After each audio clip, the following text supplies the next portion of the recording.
അപ്പോൾ നാളെ വിഷുവാണ്, അംബേദ്കർ ജയന്തിയുമാണ്. ദിനരാത്രികൾ ഒരേ ദൈർഘ്യത്തോടു കൂടിയാവുന്ന ഘട്ടമാണ് വിഷു.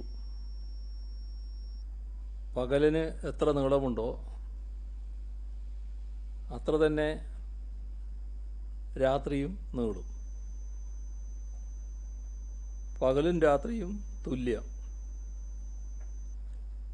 ഐശ്വര്യത്തിൻ്റെയും സമൃദ്ധിയുടെയും പ്രതീകമായ വിഷു തുല്യതയുടെ സന്ദേശം കൂടിയാണ്.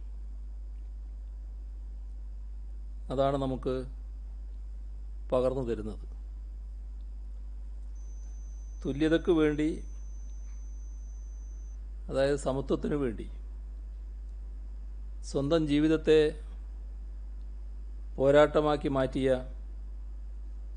നവോത്ഥാന നായകനാണ് ഡോക്ടർ അംബേദ്കർ.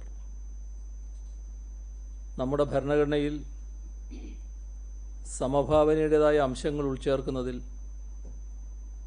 അദ്ദേഹം ഏറെ ശ്രദ്ധിച്ചു. ജാതിക്കും മതത്തിനുമൊക്കെ അപ്പുറത്തുള്ള മനുഷ്യത്വത്തിൽ അധിഷ്ഠിതമായ തുല്യതയ്ക്ക് വേണ്ടിയുള്ള പോരാട്ടത്തിൽ അംബേദ്കറുടെ 130ാം ജയന്തി ദിനവും ഈ വിഷുവിന് തന്നെ വന്നു ചേരുന്നതിൽ അതിൻ്റേതായ ഒരു ഔചിത്യ ഭംഗിയുണ്ട്. അദ്ദേഹത്തിൻ്റെ ജീവിതം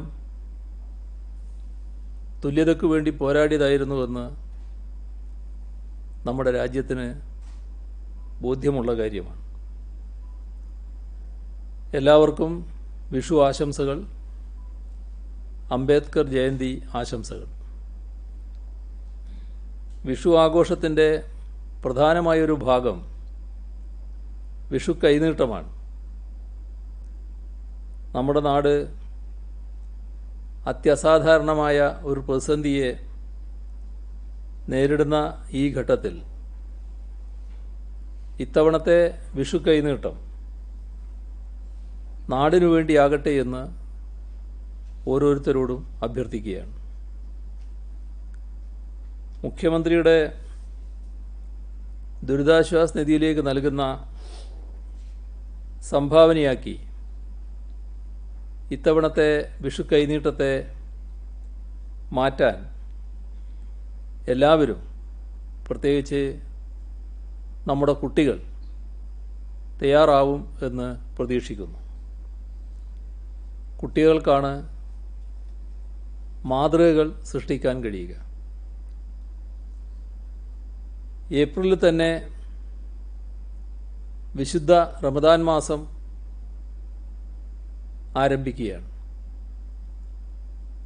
സക്കാത്തിൻ്റെ ഘട്ടം കൂടിയാണത്. ആ മഹത്തായ സങ്കല്പവും നമ്മുടെ ഇന്നത്തെ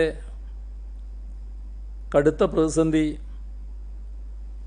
തരണം ചെയ്യാനുള്ള ഉപാധിയായി മാറ്റണം എന്നാണ് അഭ്യർത്ഥിക്കാനുള്ളത്. നാടിൻ്റെ വിഷമസ്ഥിതി അകറ്റാനുള്ള മാനുഷികമായ കടമ എല്ലാവർക്കും ഒരേ മനസ്സോടെ നിർവഹിക്കാം. നമ്മുടെ സംസ്ഥാനത്ത്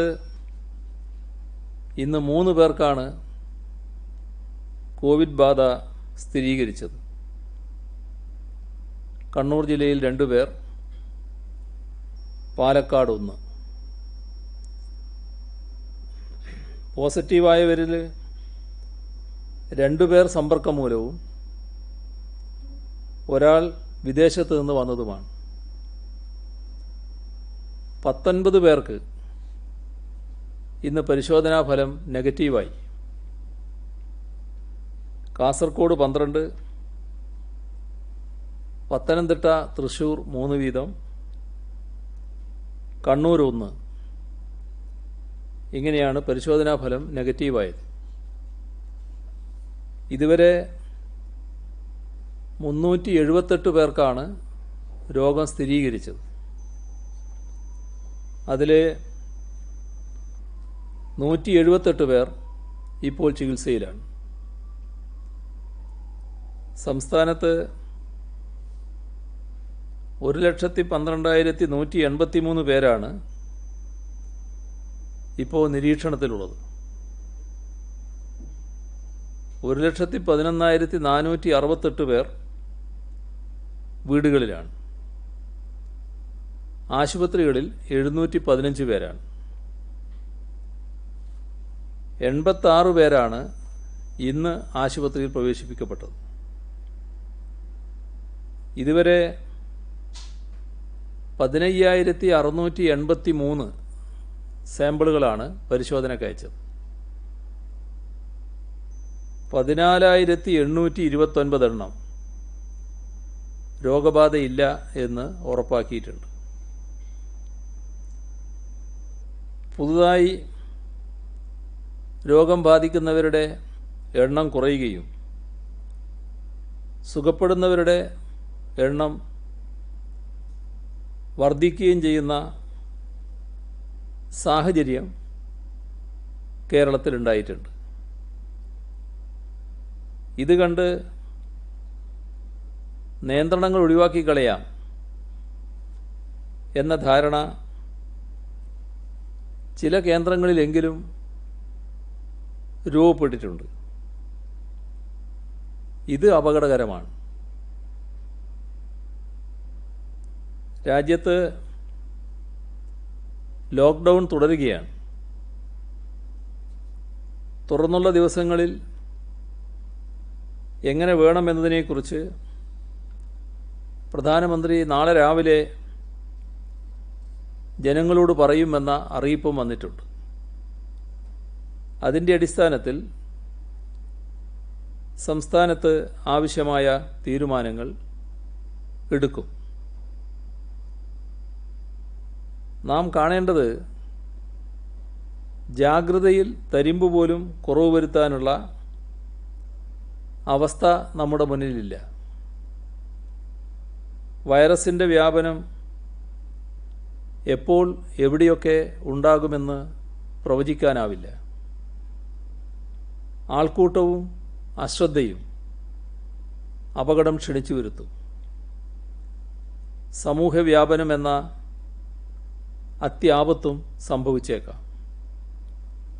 അതുകൊണ്ട് തന്നെ വിട്ടുവീഴ്ചയില്ലാത്ത നിയന്ത്രണങ്ങൾ നാം തുടരും. നമ്മെ ഏറ്റവും കൂടുതൽ അലട്ടുന്നത് മറ്റ് രാജ്യങ്ങളിൽ കഴിയുന്ന പ്രവാസികളുടെ പ്രശ്നമാണ്. അവരെ എത്രയും വേഗം കേരളത്തിലെത്തിക്കണമെന്ന് നമുക്കും അവരുടെ കുടുംബാംഗങ്ങൾക്കും ആഗ്രഹമുണ്ട്. അവർക്കും എത്രയും വേഗം നാട്ടിലെത്തണമെന്ന് ഈ സാഹചര്യത്തിൽ ആഗ്രഹമുണ്ട്. പ്രവാസികളുടെ പ്രശ്നം പ്രധാനമന്ത്രിയുടെ ശ്രദ്ധയിൽ ആവർത്തിച്ചുപെടുത്തിയിട്ടുണ്ട്. ഇന്നും വിശദമായ കത്ത് പ്രധാനമന്ത്രിക്ക് അയച്ചു. യാത്രാ നിരോധനം മൂലം വിദേശങ്ങളിൽ കുടുങ്ങിപ്പോയവരിൽ, ഹ്രസ്വകാല പരിപാടികൾക്ക് പോയവർ, സന്ദർശക വിസയിൽ പോയവർ, ഇങ്ങനെ വിവിധ തരക്കാരുണ്ട്. ഇവർക്ക് മടങ്ങാൻ കഴിയുന്നില്ല. വരുമാനമൊന്നും ഇല്ലാത്തതിനാൽ അവിടെ ജീവിതം അസാധ്യമാകുന്നു. ഇവർക്കും മറ്റ് അടിയന്തര ആവശ്യമുള്ളവരോ പ്രയാസം നേരിടുന്നവരോ ആയ പ്രവാസികൾക്കും നാട്ടിലെത്താൻ പ്രത്യേക വിമാനം ഏർപ്പെടുത്തണമെന്നാണ് പ്രധാനമന്ത്രിയോട് അഭ്യർത്ഥിച്ചിട്ടുള്ളത്. എല്ലാ അന്താരാഷ്ട്ര ആരോഗ്യ നിബന്ധനകളും പാലിച്ചുകൊണ്ട് ഇവരെ തിരികെ എത്തിക്കണമെന്നാണ് നമ്മുടെ ആവശ്യം. തിരികെ വരുന്നവരുടെ ടെസ്റ്റിംഗ്, ക്വാറന്റൈൻ മുതലായ കാര്യങ്ങൾ സംസ്ഥാന സർക്കാർ നിർവഹിക്കും. ഇന്നത്തെ ഈ പ്രയാസകരമായ സാഹചര്യത്തിൽ പ്രവാസികളുടെ കാര്യത്തിൽ അനിവാര്യമായ ഇടപെടലാണ് ഇത് എന്ന് പ്രധാനമന്ത്രിയോട് പറഞ്ഞിട്ടുണ്ട്. പ്രവാസികളുടെ പ്രശ്നത്തിൽ സുപ്രീം കോടതി ഒരു നിലപാടിന്ന് പ്രഖ്യാപിച്ചത് നമ്മളെല്ലാവരുടെയും ശ്രദ്ധയിലുള്ളതാണ്. പ്രവാസികൾ മടങ്ങിയെത്തുമ്പോൾ അവർക്ക് സാധ്യമായ എല്ലാ സൗകര്യങ്ങളും സർക്കാർ ഒരുക്കും. എല്ലാ സുരക്ഷാ ക്രമീകരണങ്ങളും തയ്യാറാക്കും. കോവിഡ്-19 സാഹചര്യത്തിൽ ജോലി നഷ്ടപ്പെട്ട് തിരിച്ചെത്തേണ്ടി വരുന്ന പ്രവാസികളുണ്ടെങ്കിൽ അവരെ സംരക്ഷിക്കാനും പുനരധിവസിപ്പിക്കാനുമുള്ള പദ്ധതികൾ കേന്ദ്ര സർക്കാർ തയ്യാറാക്കണം എന്നും കേന്ദ്രത്തോട് അഭ്യർത്ഥിച്ചിട്ടുണ്ട്. കോവിഡ് പ്രവർത്തനങ്ങളെ ഏകോപിപ്പിക്കുന്നത് കൂടി ലക്ഷ്യം വെച്ചുകൊണ്ട് 4 പോലീസ് സ്റ്റേഷനുകൾ നാളെ പ്രവർത്തനം ആരംഭിക്കും. ഒന്ന് വയനാട്ടിലെ നൂൽപ്പുഴയിലാണ്. മറ്റുള്ളവ ഇടുക്കി, പത്തനംതിട്ട, കാസർഗോഡ് എന്നീ ജില്ലകളിലാണ്. അവ 3 വനിതാ പോലീസ് സ്റ്റേഷനുകളാണ്. ഇതിനകം 2,47,899 വീടുകൾ ജനമൈത്രി പോലീസ് സന്ദർശിച്ചിട്ടുണ്ട്. 42 പേർക്ക് ജില്ലകൾക്ക് പുറത്തേക്ക് മരുന്നെത്തിക്കാനുള്ള പ്രവർത്തനവും നടത്തിയിട്ടുണ്ട്. ഫയർ റെസ്ക്യൂ സർവീസ് 22,533 സ്ഥലങ്ങൾ അണുവിമുക്തമാക്കിയിട്ടുണ്ട്. 32,265 വാഹനങ്ങളും അണുവിമുക്തമാക്കി. 9,873 പേർക്ക് അവശ്യ മരുന്നുകൾ വീടുകളിലെത്തിച്ചു. 460 രോഗികളെ ആംബുലൻസിൽ ആശുപത്രിയിലെത്തിച്ചു. സംസ്ഥാനത്ത് ടെസ്റ്റിംഗ് നല്ല നിലയിൽ പുരോഗതി പ്രാപിച്ചിട്ടുണ്ട്. 670 ആയിരുന്നത് ഇപ്പോൾ 1000 വരെ സാമ്പിളുകൾ ടെസ്റ്റ് ചെയ്യുന്നതിലേക്ക് ഉയർന്നിട്ടുണ്ട്. റേഷൻ വിതരണം 96.54% പൂർത്തിയായി. AAY വിഭാഗത്തിന് 5,32,000 കിറ്റുകൾ വിതരണം ചെയ്തു.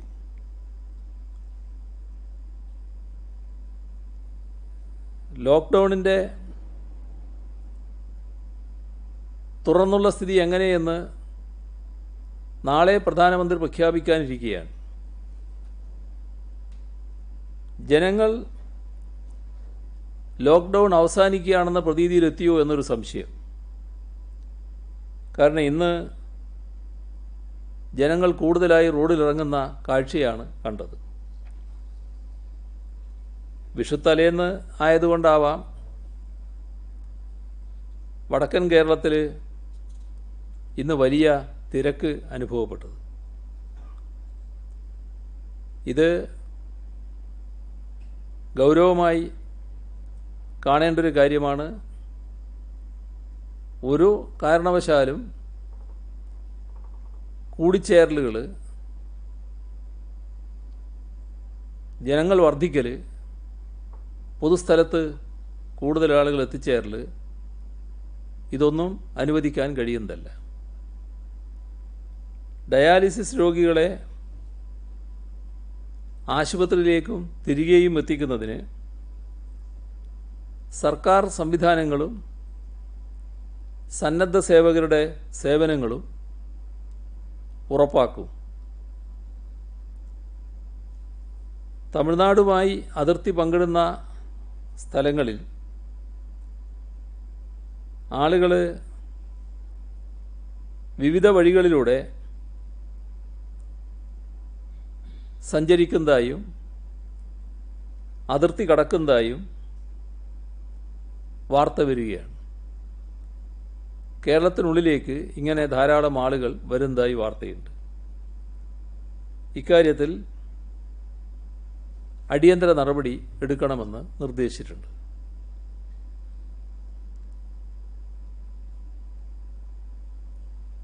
കോട്ടയം മെഡിക്കൽ കോളേജിൽ എലിപ്പനി, ഡെങ്കിപ്പനി എന്നിവ റിപ്പോർട്ട് ചെയ്തത് ഗൗരവമായാണ് കാണുന്നത്. ഇത് ഗൗരവമായി ശ്രദ്ധിക്കുകയും വ്യാപനം തടയുന്നതിനാവശ്യമായ എല്ലാ കാര്യങ്ങളും നിർവഹിക്കുന്നതുമാണ്. അതോടൊപ്പം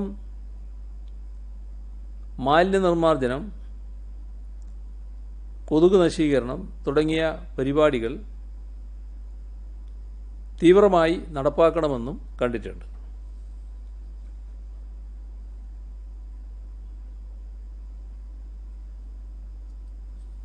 സാധാരണ സാമൂഹ്യ ജീവിതത്തിൽ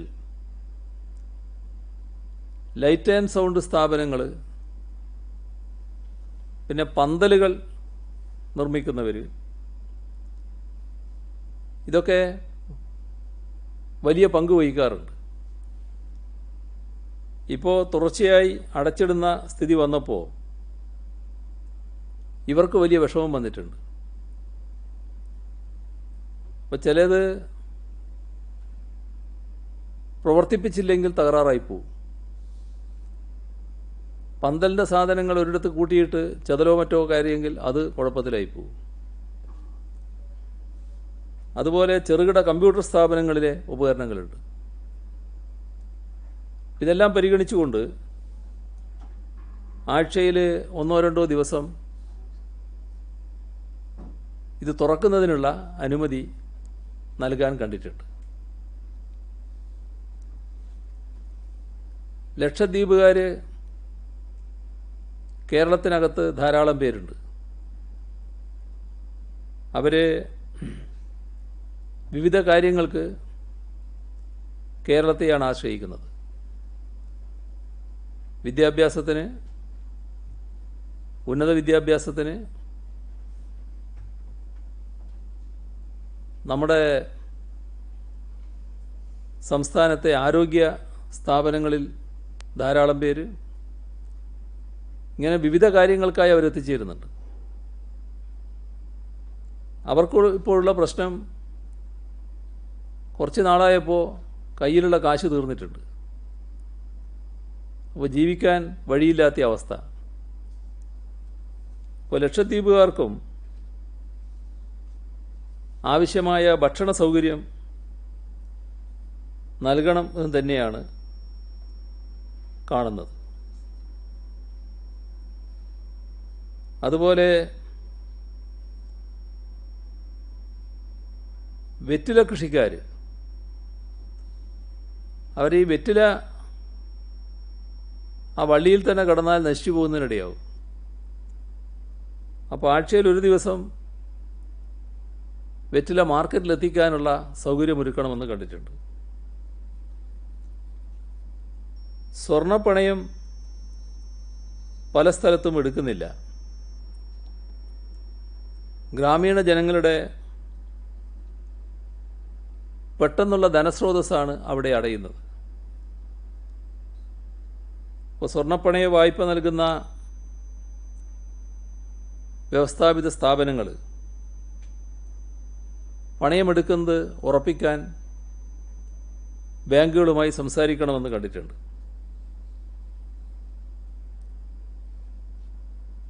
ബാങ്കുകളുടെ പ്രവർത്തനത്തിൽ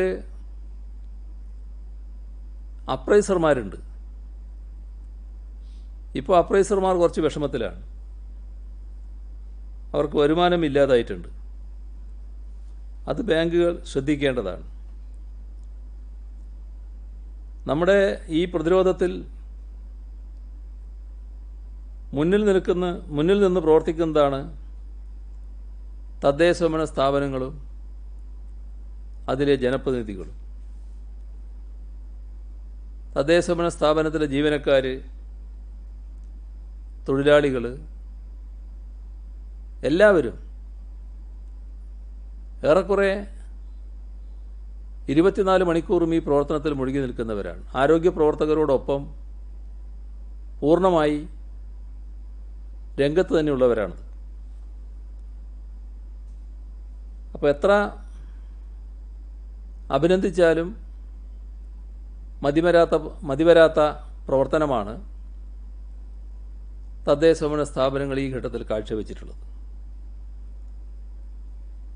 തദ്ദേശഭരണ സ്ഥാപനങ്ങളുടെ നേതൃത്വത്തിലാണ് കമ്മ്യൂണിറ്റി കിച്ചൺ നടക്കുന്നത്. കേരളത്തിൻ്റെ മൊത്തം അനുഭവമെടുത്താൽ നല്ല നിലക്കാണ് കമ്മ്യൂണിറ്റി കിച്ചൺ പ്രവർത്തനം നടക്കുന്നത്. കമ്മ്യൂണിറ്റി കിച്ചണിൽ ധാരാളം വ്യക്തികളും സംഘടനകളുമൊക്കെ സാധനങ്ങളും മറ്റുമായി സംഭാവനകളും നൽകുന്നുണ്ട്. അവർ കമ്മ്യൂണിറ്റി കിച്ചണാണ് നൽകുന്നത്. എന്നാൽ അപൂർവം ചിലയിടങ്ങളിൽ ഈ രംഗത്തുള്ള രാഷ്ട്രീയ ഇടപെടൽ അത് അവസാനിക്കുന്നില്ല, കുറച്ചൊരു വർധനവിൻ്റെ ലക്ഷണവും കാണിക്കുന്നുവെന്നതാണ് അനുഭവം. ഇത് ഒഴിവാക്കാൻ എല്ലാവരും ശ്രദ്ധിക്കേണ്ടതാണ്. ഒരു കൂട്ടർ ഇതിന് പുറപ്പെടുമ്പോൾ മറ്റു വിഭാഗക്കാരും ഈ രംഗത്ത് പുറകോട്ട് പോകാൻ പാടില്ലല്ലോ എന്ന മട്ടിൽ ഇറങ്ങുന്ന കാഴ്ച ചിലയിടത്തുണ്ടാകുന്നുണ്ട്. അവരെല്ലാം കാണേണ്ടത് ഇത് ചുരുക്കം തദ്ദേശഭരണ സ്ഥാപനങ്ങളിൽ മാത്രമാണ് നടക്കുന്നത്. ബാക്കി എല്ലായിടവും തദ്ദേശഭരണ സ്ഥാപനങ്ങൾ തന്നെ മുൻകൈയെടുത്ത് കമ്മ്യൂണിറ്റി കിച്ചണിലൂടെ അർഹതയുള്ളവർക്കും ആവശ്യക്കാർക്കും ഭക്ഷണം എത്തിക്കുകയാണ്. അപ്പോൾ അക്കാര്യത്തിൽ തെറ്റായ രീതി സ്വീകരിക്കുന്നവരെല്ലാം അതിൽ നിന്ന് മാറി നിൽക്കണം.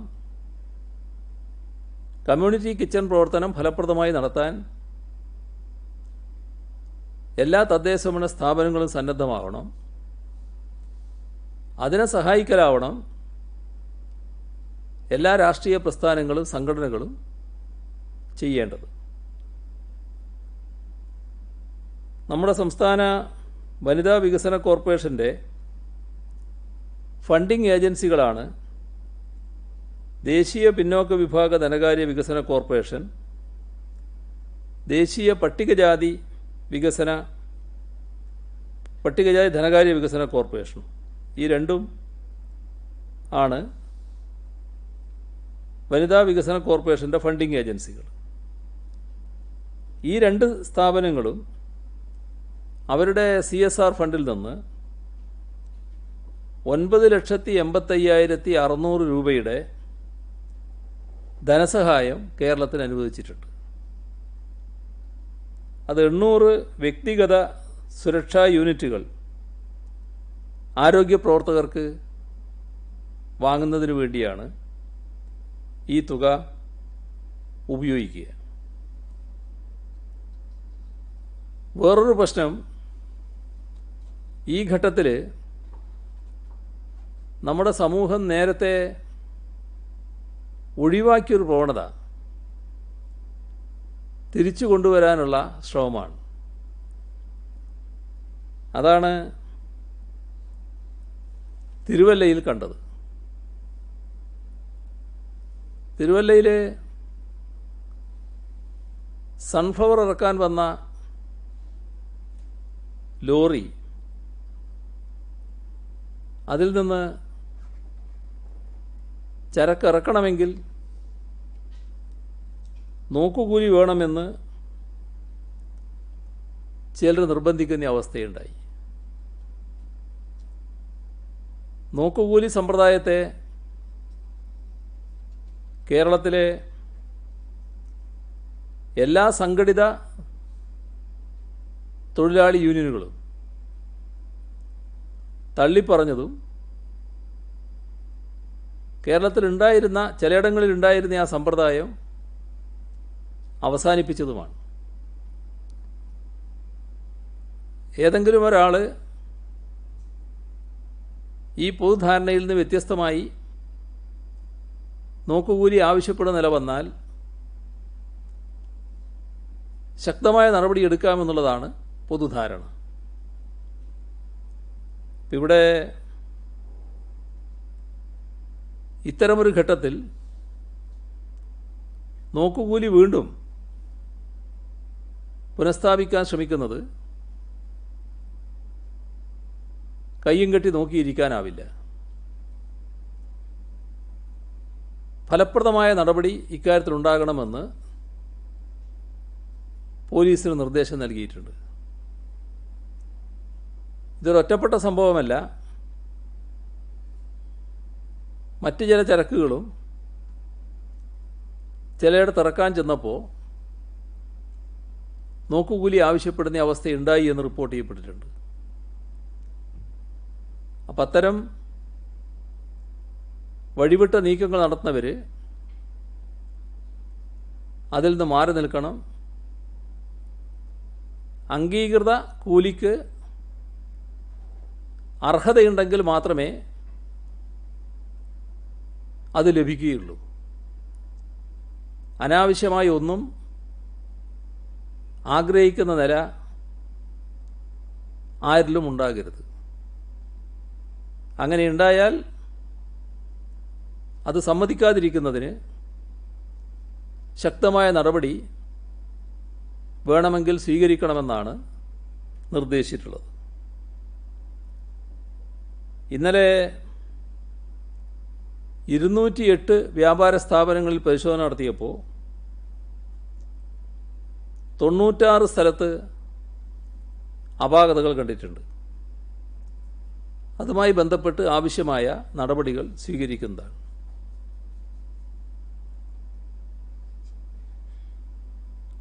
സന്നദ്ധ സേനയിലെ വളണ്ടിയർമാരിൽ 4023 NSS വളണ്ടിയർമാരും മുൻ NCCക്കാരായ 3000 പേരും രജിസ്റ്റർ ചെയ്തിട്ടുണ്ട്. ഇപ്പോൾ 2,53,000 ആളുകൾ രജിസ്റ്റർ ചെയ്ത് കഴിഞ്ഞിട്ടുണ്ട്.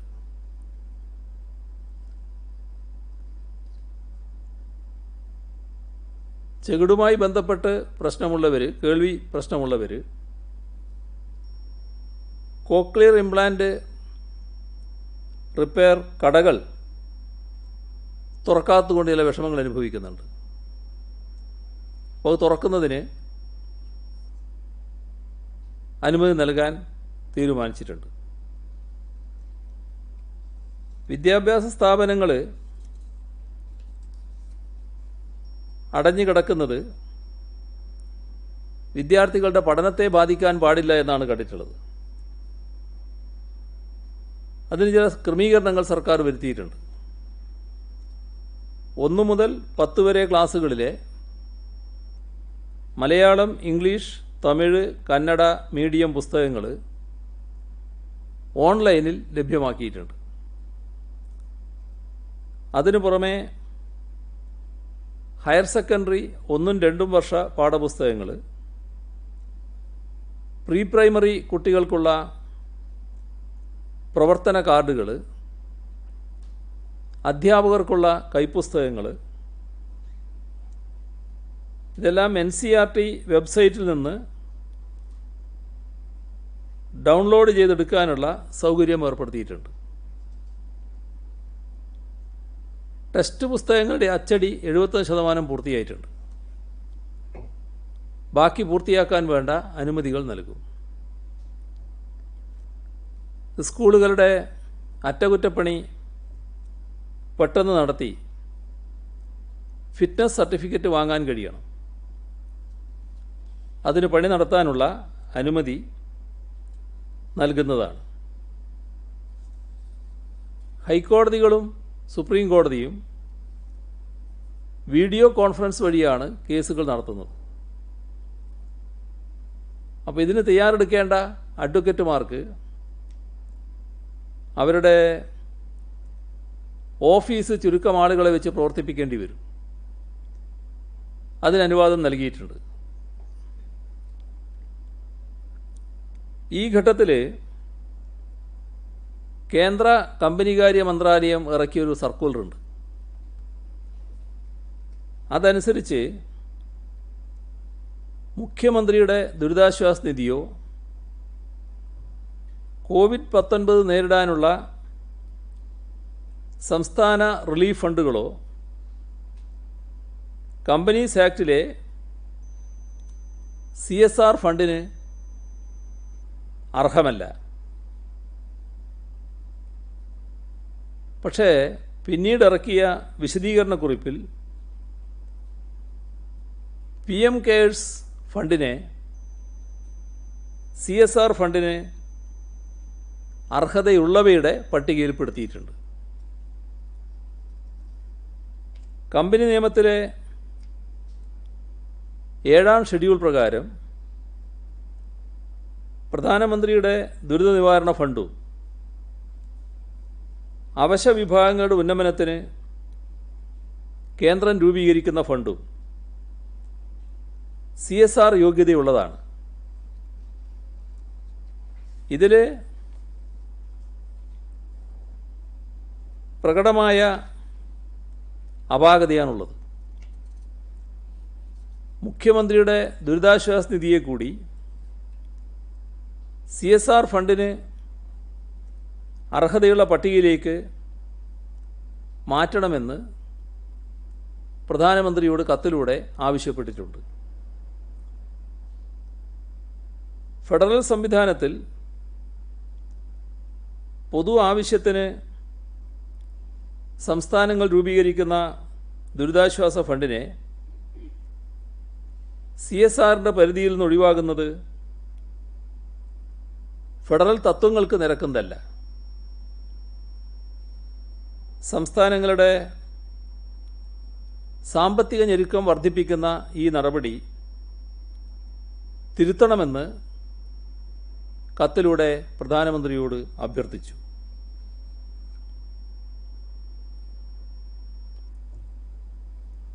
മലപ്പുറം ജില്ലയിലെ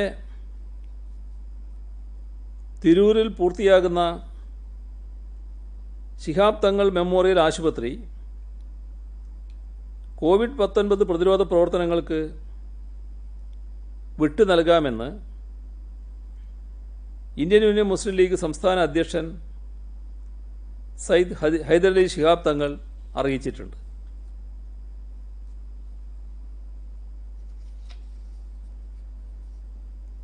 അപ്പോളോ ആശുപത്രി 240 കിടക്കകളും മറ്റ് സൗകര്യങ്ങളും നൽകാമെന്ന് അറിയിച്ചിട്ടുണ്ട്.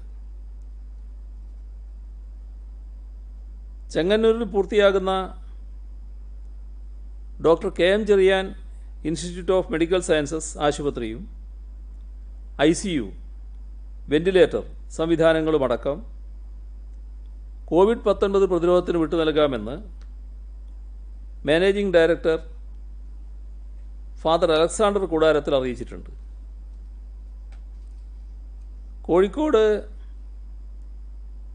മലാപ്പറമ്പിലെ ഇക്ര ഇൻ്റർനാഷണൽ ഹോസ്പിറ്റൽ കോവിഡ് ചികിത്സക്കായി വെന്റിലേറ്ററുകൾ, ICU, ഡയാലിസിസ് സംവിധാനങ്ങൾ, 100ഓളം കിടക്കകൾ വിട്ടു നൽകാമെന്ന് അറിയിച്ചിട്ടുണ്ട്. മലപ്പുറം എടപ്പാൾ നടുവട്ടം ശ്രീവത്സം ആശുപത്രി കോവിഡ് പ്രതിരോധ പ്രവർത്തനങ്ങൾക്ക് വിട്ടു നൽകുമെന്ന് ബഹുമാനപ്പെട്ട സ്പീക്കർ മുഖേന അറിയിച്ചിട്ടുണ്ട്. പ്രവാസി മലയാളികൾ തിരിച്ചെത്തുമ്പോൾ ക്വാറന്റൈൻ ചെയ്യാൻ മർക്കസ് സ്ഥാപനങ്ങളും സുന്നി സ്ഥാപന സമുച്ചയങ്ങളും വിട്ടു നൽകുമെന്ന് Samastha Kerala Jamiyyathul Ulama general secretary Kanthapuram AP Abubakar Musliyar അറിയിച്ചു. ഓൺലൈൻ ഫുഡ് ഡെലിവറി കമ്പനിയായ സ്വിഗ്ഗി തിരുവനന്തപുരം, കൊച്ചി നഗരങ്ങളിൽ 2000 ഭക്ഷണ പാക്കറ്റ് വീതം ജില്ലാ ഭരണ സംവിധാനവുമായി ബന്ധപ്പെട്ട് സൗജന്യമായി വിതരണം ചെയ്യാം എന്നറിയിച്ചിട്ടുണ്ട്. ഹോട്ടൽ റമദ ഐസൊലേഷന് റൂമുകൾ വിട്ടു നൽകാമെന്ന് അറിയിച്ചിട്ടുണ്ട്. Kerala coconut oil manufacturers association 25,000 packet വെളിച്ചെണ്ണ ആശ്വാസ പ്രവർത്തനത്തിനായി സംഭാവന നൽകും എന്നറിയിച്ചിട്ടുണ്ട്.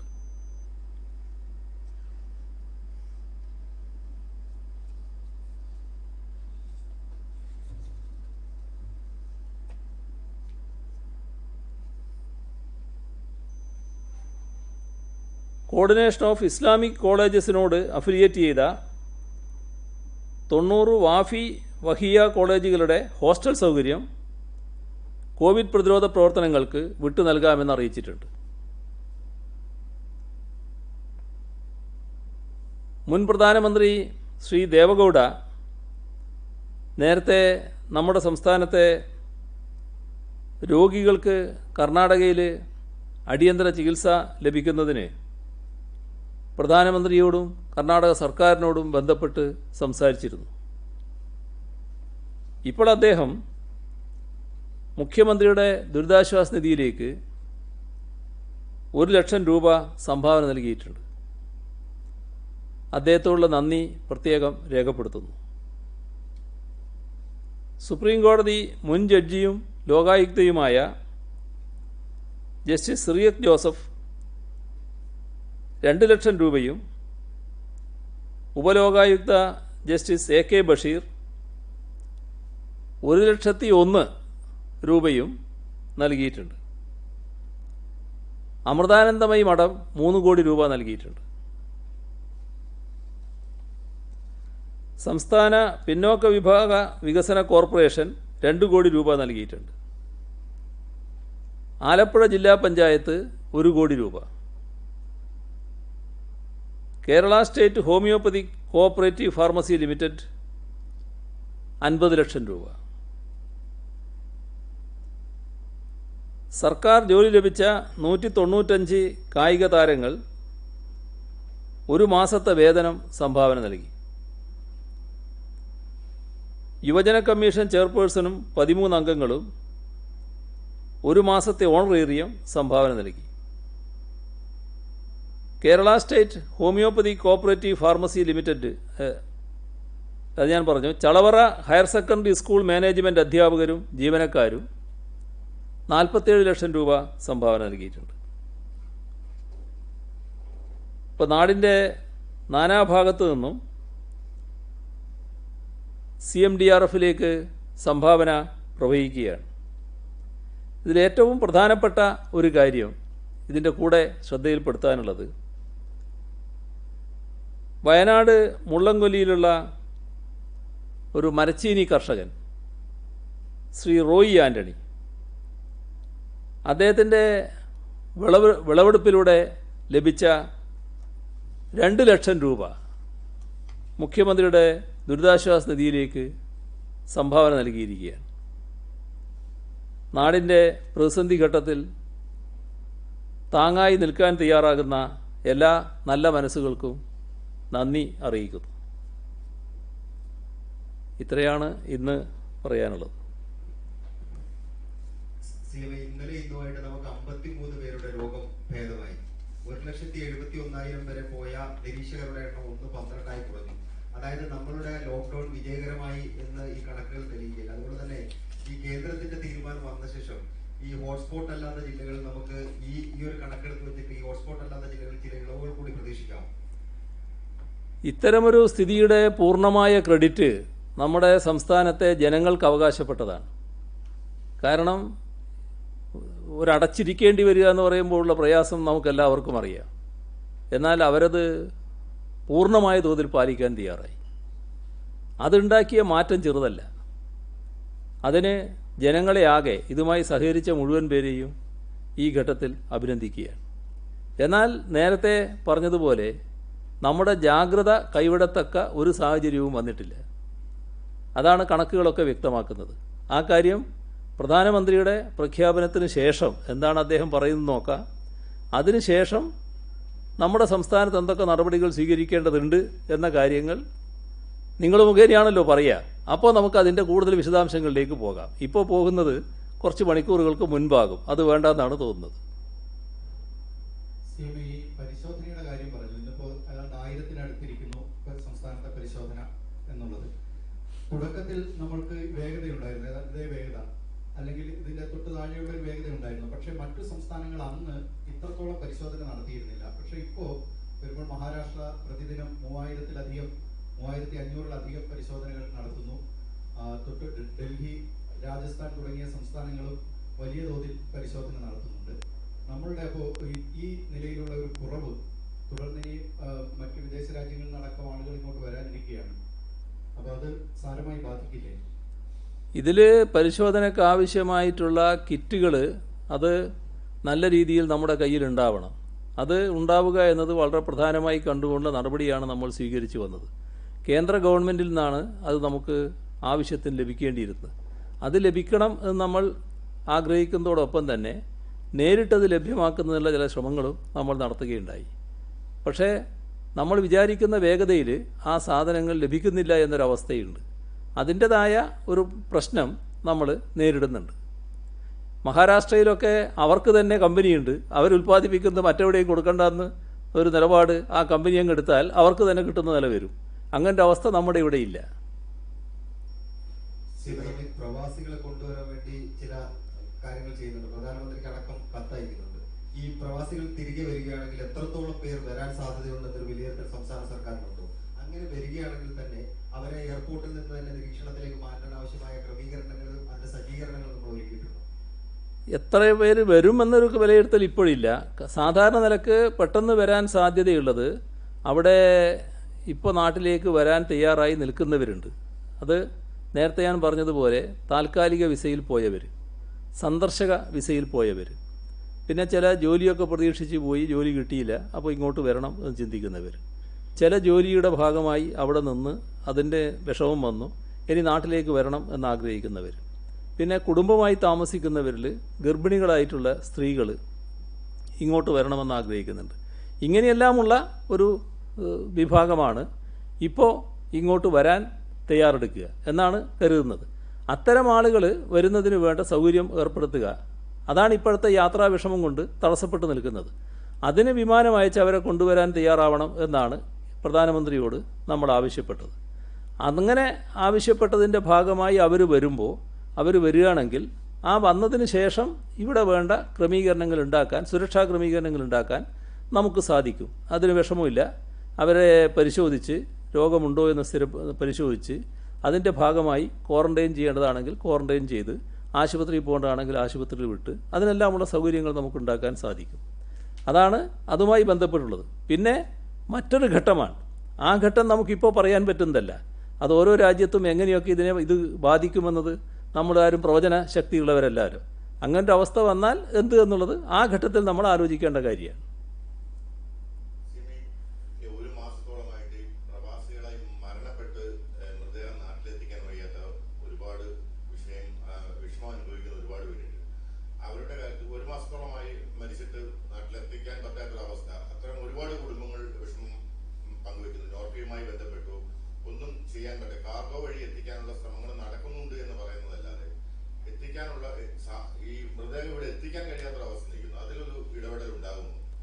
ഇത് നേരത്തെ കേന്ദ്ര ഗവൺമെൻറ്റുമായി ഇടപെട്ടതാണ്. നല്ല രീതിയിൽ അതുമായി ബന്ധപ്പെട്ട് കാര്യങ്ങൾ സംസാരിച്ചതുമാണ്. പ്രധാനമന്ത്രിയുടെ അടക്കം ശ്രദ്ധയിൽപ്പെടുത്തിയതാണ്. നമ്മൾ ഉദ്ദേശിക്കുന്നത് നിങ്ങൾ പറഞ്ഞത് തന്നെയാണ്. ഈ കാർഗോ വഴിയാണ് ഇപ്പോൾ എത്തിക്കാൻ പറ്റുന്നത്. കാർഗോ വിമാനങ്ങളുണ്ട്. അങ്ങനെ നേരത്തെ ചിലത് വന്നിട്ടുണ്ട്. ആ സ്ഥിതി തന്നെ ഇക്കാര്യത്തിൽ തുടരണമെന്നാണ് നമ്മൾ ആവശ്യപ്പെട്ടിട്ടുള്ളത്. അത് ആ നില നമുക്ക് തുറന്നും ആവശ്യപ്പെടാവുന്നതാണ്. നേരത്തെ നമ്മൾ തുടക്കം മുതൽ പ്രവാസികളുടെ കാര്യത്തിൽ പറഞ്ഞുകൊണ്ടിരുന്ന ഒരു കാര്യമാണ് വിദേശ രാജ്യങ്ങളിൽ അവിടെ തന്നെ ക്വാറന്റൈൻ ചെയ്യാനുള്ള സംവിധാനം ഒരുക്കണം എന്ന് നമ്മൾ ആവശ്യപ്പെട്ടു.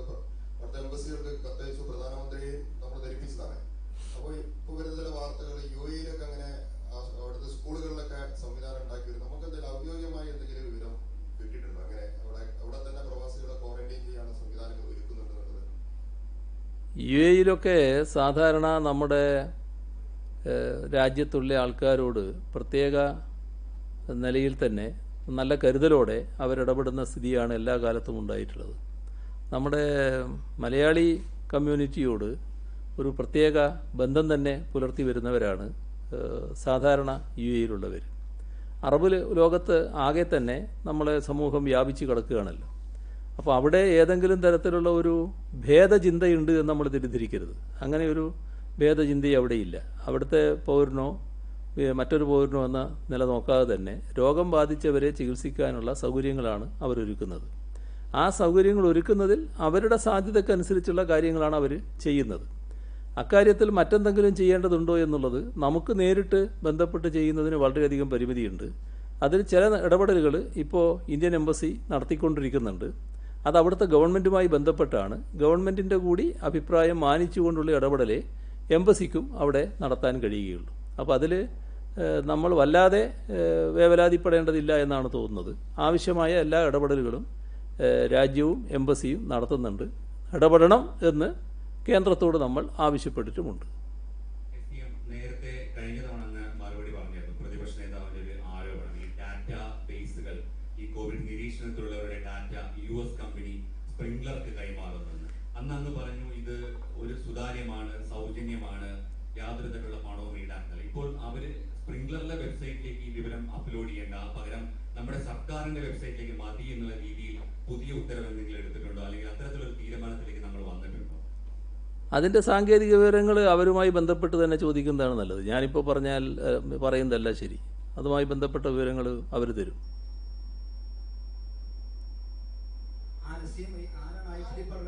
അതെ IT ഡിപ്പാർട്ട്മെൻറ്റുമായിട്ട് ബന്ധപ്പെട്ടാൽ മതി. അതവർ പറയുമല്ലോ, പറയണ്ടേ അവർക്ക്. അവർക്കിപ്പോൾ അത്തരം കാര്യങ്ങളുടെ പിറകിൽ പോകാനല്ല. എനിക്കിപ്പോൾ അതിന് പിറകിൽ പോകാൻ സമയമില്ല. അതുകൊണ്ട് ഞാൻ അതിലേക്ക് അധികം പോകുന്നില്ല.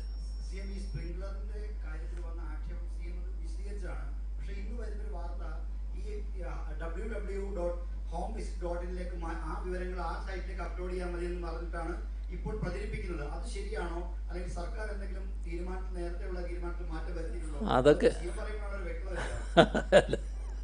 അതൊക്കെ ആദ്യമേയുള്ള തീരുമാനത്തിൻ്റെ ഭാഗമായിട്ടുള്ള കാര്യങ്ങളാണ്. അതിൻ്റെ കാര്യങ്ങൾ വിശദമായിട്ട് അവരുമായിട്ട് ബന്ധപ്പെട്ട് കേൾക്കുന്നതായിരിക്കും നന്നാകുക. അതാണ് നല്ലത്.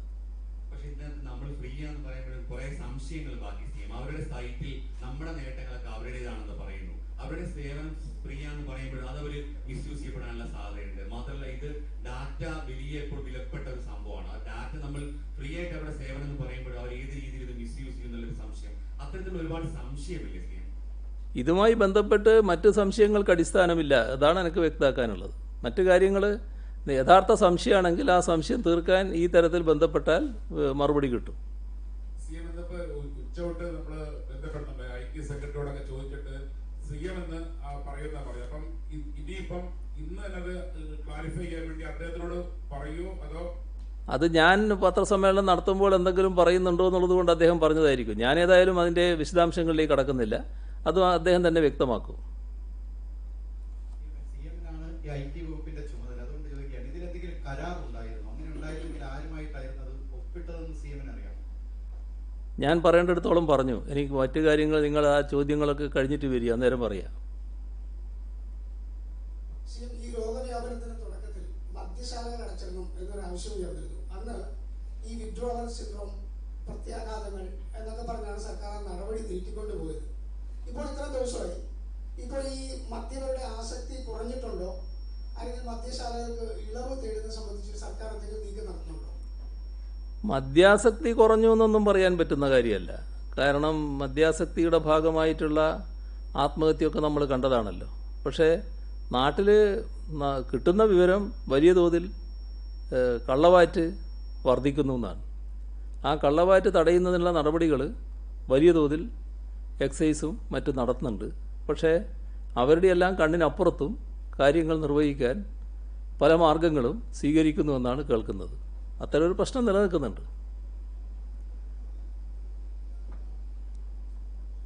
ലഭിക്കാത്താണ് ഈ പരിശോധന നടത്താൻ തടസ്സമെന്ന് പറയുന്നത്. ഇപ്പം ഇന്ത്യയിൽ തന്നെ 12-ാമത്തെയോ 13-ാമത്തെയോ സംസ്ഥാനമാണ് പരിശോധന കുറവ് നടത്തുന്ന കേരളം. ഈ കിറ്റുകൾ ലഭിക്കാൻ കേന്ദ്ര സർക്കാരിന്റെ സഹായം തരുന്നുണ്ടോ? എന്ത് തുടർ നടപടിയാണ് അതിനുവേണ്ടി സ്വീകരിക്കാൻ കഴിയുക? ഇക്കാര്യത്തിൽ എല്ലാ സഹായവും നേരത്തെ തേടിയിട്ടുണ്ട്. ഇപ്പോൾ പുതുതായിട്ട് തേടുന്നതല്ല. കേന്ദ്ര ഗവൺമെൻറ്റിനോട് നേരത്തെ ആവശ്യപ്പെട്ടിട്ടുണ്ട്. അതിന് പുറമെ നമ്മൾ നേരിട്ട് കിട്ടുന്നതിനുള്ള നടപടികളും സ്വീകരിക്കുന്നുണ്ട്.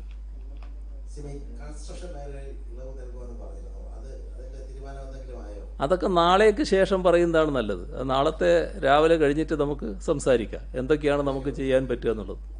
വീടുകളിൽ തയ്യൽ പണി നടത്തുന്ന ഒരുപാട് ധാരാളം സ്ത്രീകളുണ്ട്, ആയിരക്കണക്കിന്. അല്ല, അതല്ല ഇളവിൻ്റെ കാര്യമല്ലേ. ഇളവുമായിട്ട് ബന്ധപ്പെട്ട കാര്യങ്ങളൊക്കെ നാളെ കഴിഞ്ഞിട്ട് നമുക്ക് എടുക്കാം. അതാണ് നല്ലത്.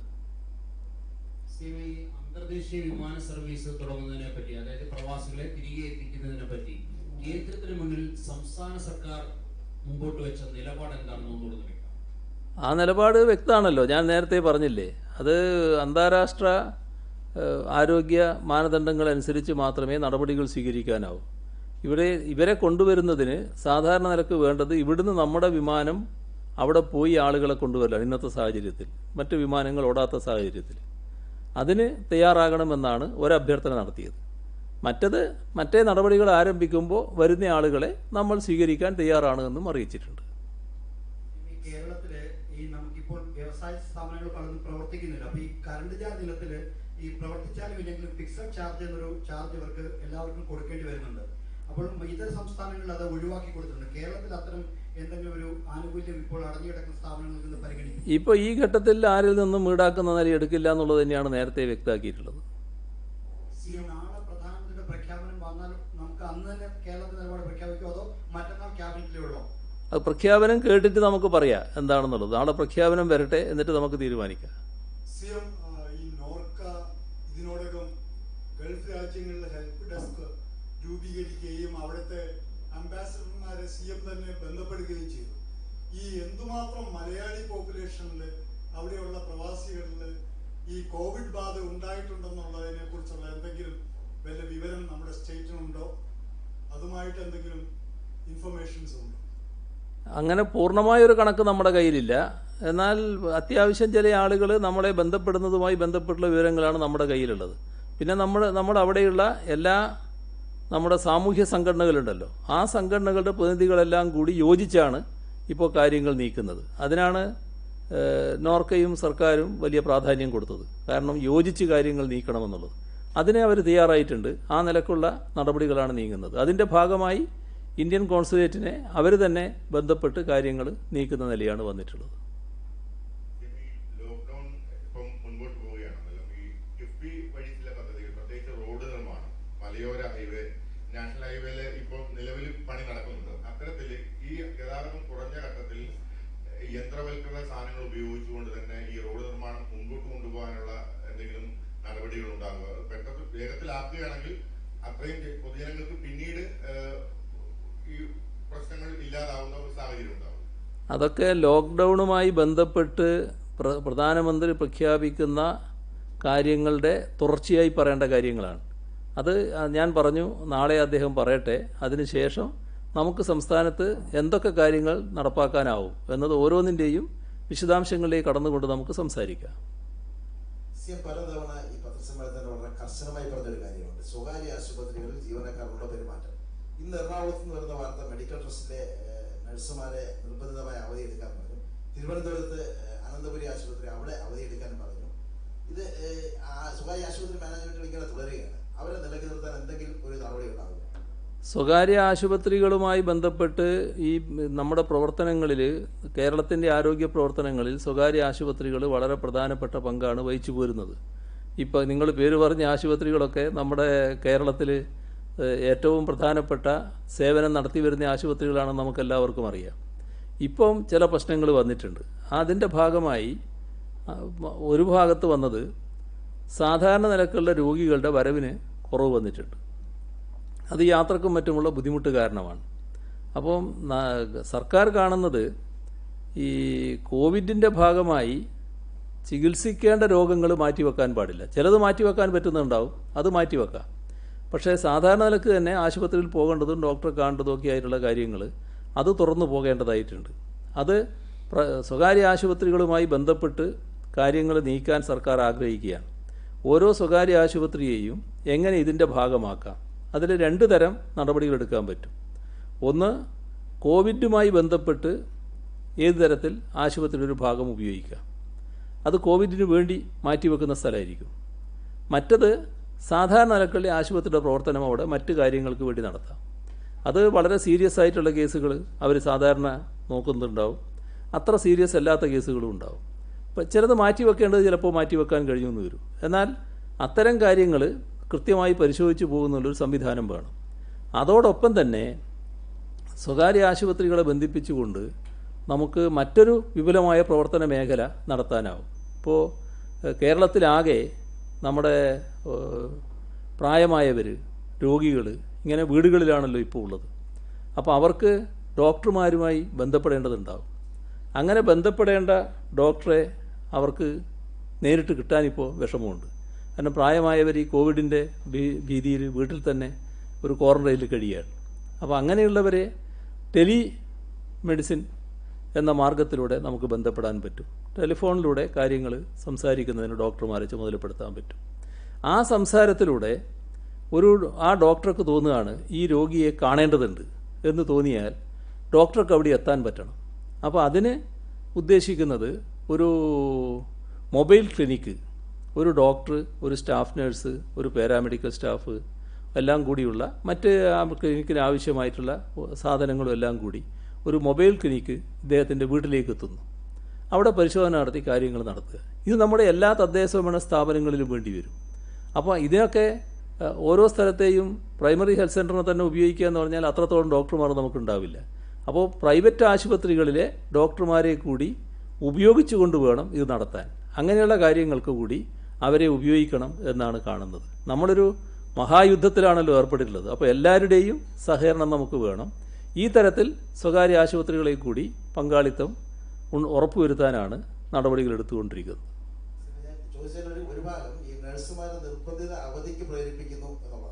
അതെന്താണെന്ന് അവിടുത്തെ സ്ഥിതി വെച്ച് പരിശോധിക്കാം നമുക്ക്. അങ്ങനെ ആ നിർബന്ധ അവധിയല്ല, ആരെയും അങ്ങനെ ഒരു ബുദ്ധിമുട്ടിക്കാൻ പാടില്ല എന്നുള്ള നിലപാടാണല്ലോ നമ്മളിപ്പോൾ എടുത്തിട്ടുള്ളത്. നിങ്ങൾ ഇത്ര ആളുകൾ ഈ ഘട്ടത്തിൽ ജോലിക്ക് വരിക, വേറൊരു കൂട്ടർ പിന്നെ വരിക എന്ന നിലപാടെടുക്കുന്നതിനൊന്നും നമുക്ക് തടസ്സമില്ല. പക്ഷേ ജോലിയുമായി ബന്ധപ്പെട്ട കാര്യങ്ങൾക്ക് മറ്റ് തടസ്സങ്ങൾ ഉണ്ടാക്കാൻ പാടില്ല. ഇതാണ് നമ്മൾ സ്വീകരിച്ചിട്ടുള്ള നിലപാട്. അപ്പോൾ നമുക്ക് പോലീസിലെ റാങ്ക് ലിസ്റ്റ്, വിവിധ ബറ്റാലിയനുകൾക്കുള്ള റാങ്ക് ലിസ്റ്റുകളുടെ കാലാവധി അവസാനിക്കാനിരിക്കുന്നു. അവരുടെ കാര്യത്തിൽ എന്തെങ്കിലും ഒരു നീക്കുപോക്ക് ഉണ്ടാവും? നേരത്തെ പ്രഖ്യാപിച്ച കാര്യങ്ങളൊക്കെ അതേപോലെ നടക്കും. ഇതെന്താണെന്ന് ഇപ്പം നോക്കിയാലേ പറയാൻ പറ്റും. നമുക്ക് പിന്നീടാകാം.